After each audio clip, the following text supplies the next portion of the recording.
తెలివి తక్కువ కాకి. అనగనగా ఒక దూరమైన అడవిలో ఒక కాకి ఉండేది. ఒకరోజు ఆహారం కోసం ఈదురు గాలిలాగా ఎక్కడికక్కడ తిరిగిన కూడా తినడానికి ఏమీ దొరకలేదు. అలసిపోయిన కాకి సమీపంలోని చెట్టు కొమ్మపై కూర్చుంది. అకస్మాత్తుగా చెరువు దగ్గర రాతిమీద ఒక మాంసపు ముక్క కనిపించింది. కాకి ఆనందంగా, ఈరోజు నాకు చాలా రుచికరమైన మాంసపు ముక్క దొరికినట్టుంది అనుకుంది. అటు ఇటు చూసి ఎవరూ లేరని గమనించాడు. అది వెంటనే తన ముక్కులో మాంసపు ముక్కను పట్టుకుని ఎగిరిపోయింది.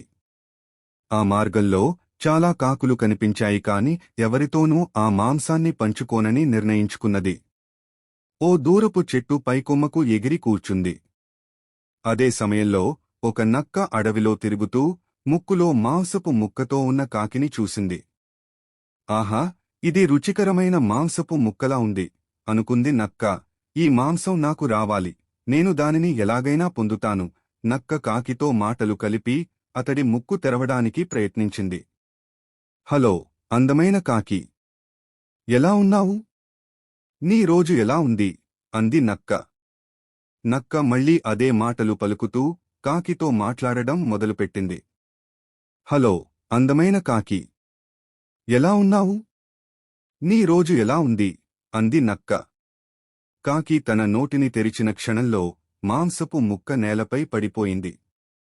నక్క పరుగెత్తి ఆ మాంసాన్ని తీసుకుంది. హాహాహా, అంది నక్క నవ్వుకుంటూ. నీవు మూర్ఖుడివి కాకి. నీవు తప్పకుండా నా మాటలు నమ్ముతావని తెలుసు. నీకు అందమైన గొంతు ఉందని అనుకుంటున్నావా?